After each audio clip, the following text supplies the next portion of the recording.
Dia, meus queridos alunos do quarto ano. Como vocês estão, meus amores? Como tem sido a semana de vocês? Tudo bem? Vejam só, no nosso vídeo hoje de história, eu quero falar com vocês um pouquinho sobre o período de escravidão no Brasil, tá? Dando uma introdução sobre esse período escravocrata no Brasil, como os povos africanos aqui viviam, enfim, já que a gente está trabalhando muito sobre a cultura africana aqui no Brasil durante o período colonial, tá? Então vejam só. Agora, como vocês já sabem, eu irei fazer a chamada e eu peço que vocês continuem colocando aqui nos comentários da plataforma que estão presentes, gente. Ver essa interação, a participação de vocês aqui na plataforma é muito importante para a gente, certo? Então agora eu vou fazer a chamada e que vocês coloquem presente, tá certo?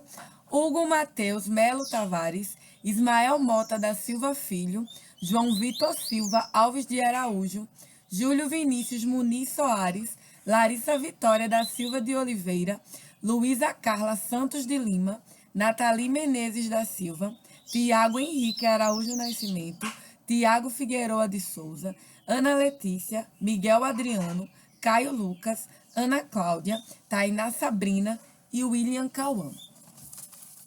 Então, gente, vejam só.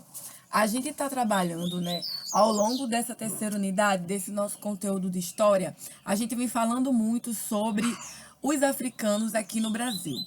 Então, eu queria destacar para vocês duas coisas. A gente está trabalhando com a vinda dos negros, né, trazidos da África para o Brasil, para aqui na colônia Brasil, que era a colônia de Portugal, se tornassem escravos, fossem escravizados, tá? E o povo que sofreu muito, né, que passou por muitas coisas até conquistar a liberdade, que é uma coisa que a gente também vai falar no nosso vídeo de hoje, porque nós sabemos que a princesa Isabel assinou a Lei Áurea, mas temos que também nos situar no período em que isso ocorreu, como estava o mundo quando a princesa Isabel assinou a Lei Áurea, tá? Então vamos começar falando um pouquinho sobre o porquê a gente pode dizer que o Brasil, tá? O Brasil é uma África de todos. Vejam só, esse termo, para a gente falar assim, Brasil, África de todos, ele refere-se muito à questão de que nós temos uma grande miscigenação de raças, onde a gente tem a cultura negra muito presente aqui no nosso país, certo? E uma coisa que eu quero deixar bem claro para vocês é que quando os negros vieram para cá, para o Brasil, eles estavam vindo para serem escravos, escravizados. E não podiam, em nenhum momento, trabalhar,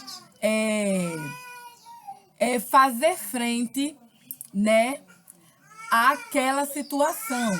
Caso fizessem, sofriam muitos castigos físicos, né? E eles, quando aqui chegavam, não podiam exercer a sua cultura, não podiam exercer a sua religiosidade, eles não podiam, né? Então, tudo isso era suprimido pelo europeu, que no caso aqui que a gente vai trabalhar, pelos portugueses. Então, o Brasil, ele tem essa grande mistura de raças e tem a cultura africana muito presente, seja no povo, seja em comidas muito presentes, né? E aí eu separei aqui para vocês um textinho que eu queria ler para vocês esse texto, tá? Não tem no livro de vocês, é um texto que eu pesquisei para trazer para vocês aqui para a gente debater o porquê dessa importância, né, dos negros tão grande no nosso país, tá? E falar um pouquinho sobre o porquê que a gente pode dizer que o Brasil é uma África de todos nós, tá? Então vejam só, quero ler esse texto e vou debater com vocês. A África é um continente muito grande e está dividido em vários países. Cada país tem povos com costumes e línguas diferentes. Quando os portugueses chegaram ao Brasil, encontraram os indígenas. Algum tempo depois, eles trouxeram africanos, negros como escravos, para trabalhar no Brasil. quando chegavam ao Brasil, eram vistos apenas como os escravos negros, considerados todos iguais. Cada uma dessas raças, branca, indígena e negra, foi de grande importância para a formação do povo brasileiro. Cada raça contribuiu com seus costumes, hábitos, vocabulários e etc. na construção do Brasil. Na época da colonização, houve uma mistura de raças. Muitos brancos tiveram filhos com indígenas e com negros, e muitos indígenas casaram-se com negros. Essas misturas de raças não pararam por aí. Vieram para o Brasil alemães, italianos, espanhóis, japoneses, árabes, judeus, holandeses e outros. Podemos dizer que o povo brasileiro é a mistura de culturas diferentes, povos diferentes e necessidades diferentes. Então, o que eu quero dizer para vocês que o Brasil, ele pode ser considerado uma África de todos, porque a gente tem uma grande mistura de raças, uma presença muito forte da cultura africana no nosso país. E uma coisa que a gente deve também levar em destaque, vamos pontuar aqui, é que quando os africanos vieram para cá, a África, por ser um continente muito grande, existiam várias tribos onde falavam línguas diferentes. Eles não foram trazidos todos juntos de um lugar só. Eram de vários lugares, né, da África. E uma coisa é que, como a África é um continente muito grande, existiam várias tribos africanas que falavam linguagens diferentes. Então, quando eles estavam cativos no navio negreiro, eles se separavam das famílias, eles eram colocados todos juntos, né? Então, muitas vezes, isso era feito para que facilitasse os portugueses a dificultar a comunicação daqueles escravos. Então, eles não eram vistos como pessoas, eles eram vistos como iguais, eram negros todos iguais, que estavam sendo trazidos para o Brasil para serem escravos. Não havia essa distinção. Tanto é que eu já falei a vocês em vídeos anteriores, tá? Que vieram para o Brasil como escravos, reis. O rei do Congo, ele veio para o Brasil como escravo, né? Já falei isso aqui a vocês em vídeos anteriores. Então, isso mostra o quanto os europeus, né, os brancos, capturavam aqueles negros, se sentiam donos daquelas pessoas, né? Simplesmente por preconceito, pela cor racial, se sentiam superiores àquelas pessoas e traziam eles para trabalharem como escravos nas suas colônias, né? Então, isso ocorreu muito.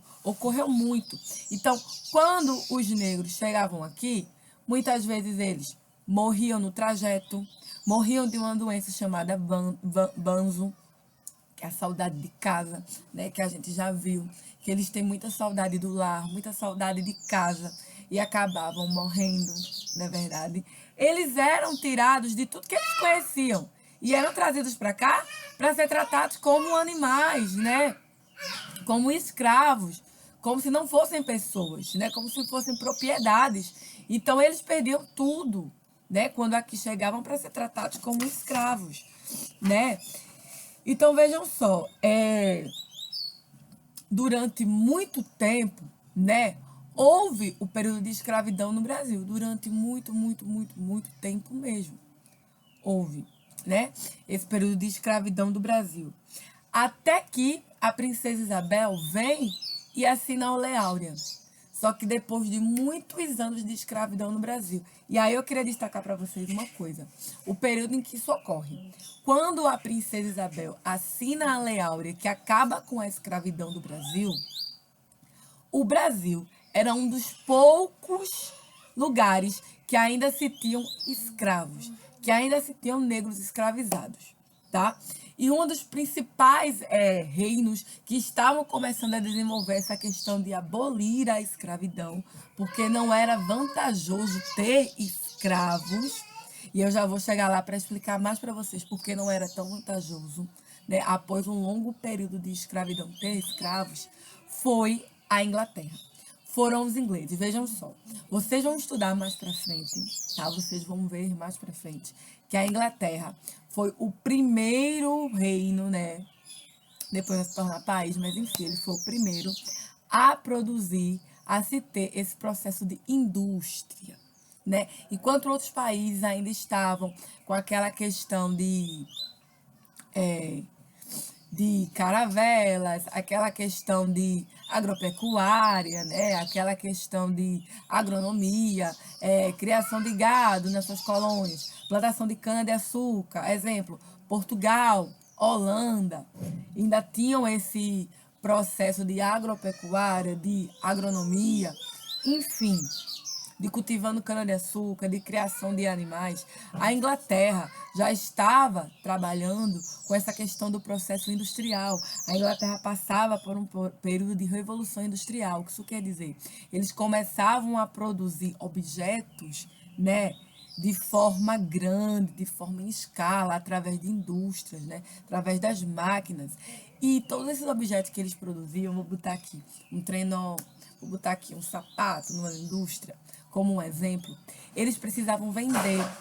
E se os países tinham escravos, pessoas que não recebiam dinheiro, como é que eles iam conseguir exportar sua mercadoria, vender, já que toda a cultura daquele país era baseada num processo de escravidão? Então, a escravidão, depois de um tempo, passou a não ser mais interessante, porque o mundo começou a evoluir, a mudar. As coisas começaram a mudar. E o processo de escravidão se tornava interessante. Então, quando a princesa Isabel assinou a Lei Áurea, vários outros países já tinham abolido a escravidão. Não se tinha mais a escravidão acontecendo. O Brasil era um dos últimos que ainda restava. Então, a gente costuma dizer que a princesa Isabel, sim, assinou a Lei Áurea, foi um momento que marcou a história do Brasil muito importante. Mas ela também tinha pressões externas, principalmente vindo da Inglaterra, para que fosse abolida a escravidão no Brasil. E aí eu tenho que falar um adendo para vocês. Por quê? Apesar da escravidão do Brasil ter sido abolida através da assinatura da princesa Isabel, né, na Lei Áurea, né? A gente sabe que antes da assinatura da princesa Isabel da Lei Áurea, já se vinham se tendo outras leis que estavam se aproximando do que a gente ia ter como o fim da escravidão no Brasil, a lei dos sexagenários, né? A lei do ventre livre, né? Que fazia com que os escravos com mais de 60 anos fossem libertos, que os bebês escravos, né, filhos de escravos nascidos a partir da data daquela lei, da criação daquela lei, eles estavam livres, não eram mais escravos. Mas o que ocorria? Quando, enfim, acaba a escravidão no Brasil, os negros não tinham para onde ir. Por quê? Eles viviam toda a vida deles dentro das fazendas, dentro dos engenhos. Não tinham para onde ir. E as pessoas não iam dar emprego para eles, não davam emprego para eles, não iam dar uma casa para eles morarem. Então, muitos escravos, apesar de não serem mais escravos, continuavam trabalhando nas fazendas, porque não tinham para onde ir.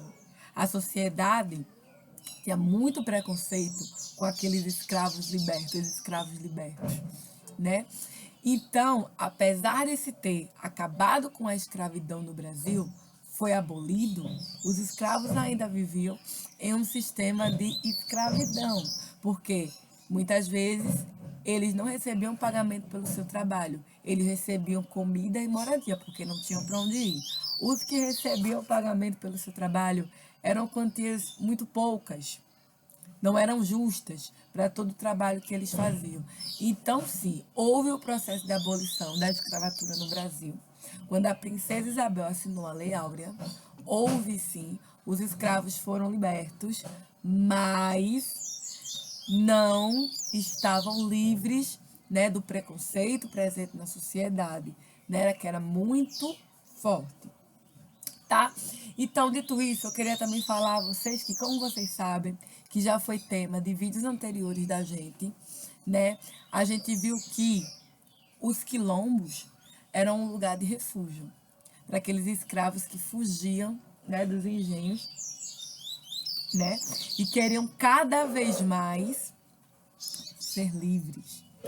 As comunidades afrodescendentes, os quilombos, eram os locais onde os negros, né, podiam exercer a sua cultura, né, exercer suas crenças, suas danças, né, eles poderiam ali viver livres, porque os portugueses impediam, né? Da mesma forma que os portugueses fizeram com os indígenas, que estavam catequizando os indígenas, apresentando o catolicismo aos indígenas, os jesuítas, né? Os padres, eles também faziam com os negros, né? Então eles não podiam exercer a sua religiosidade, eles não podiam exercer os seus costumes, as suas crenças, não é verdade?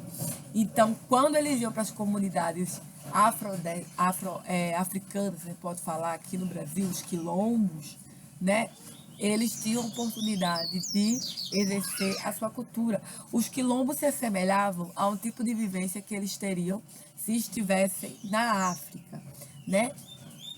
E vocês sabem também, que eu já falei a vocês, que um dos quilombos que mais teve pessoas, população, e que chegou a trazer grandes problemas para os senhores de engenhos, né? Se assim a gente pode falar mais especificamente, foi o Quilombo dos Palmares, porque era um quilombo muito grande. Os escravos que ainda estavam cativos queriam fugir para ir para aquele quilombo, né? Então viviam tendo expedições para encontrar o quilombo dos Palmares, que ficava entre Alagoas e Pernambuco, né? Os capitães do mato que iam atrás dos escravos fugidos viviam em busca desse quilombo, né? E o Quilombo dos Palmares só caiu, só foi derrotado porque Zumbi dos Palmares, que era o líder, né, Zumbi, que libertou vários irmãos negros, né, escravos, foi traído. Chegou uma época que no Quilombo dos Palmares tinha muitas pessoas, e não só escravos fugidos, mas brancos fora da lei, né? Que estavam ali também, indígenas que estavam ali também. Então, muitas pessoas, e chegou um momento que Zumbi acabou sendo traído. E aí, o Quilombo dos Palmares caiu.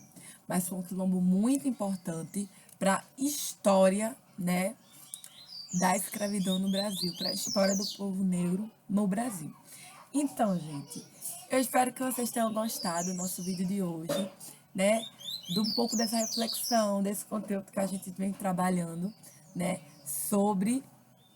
A, sobre a cultura negra aqui no Brasil, né? Enfim, né?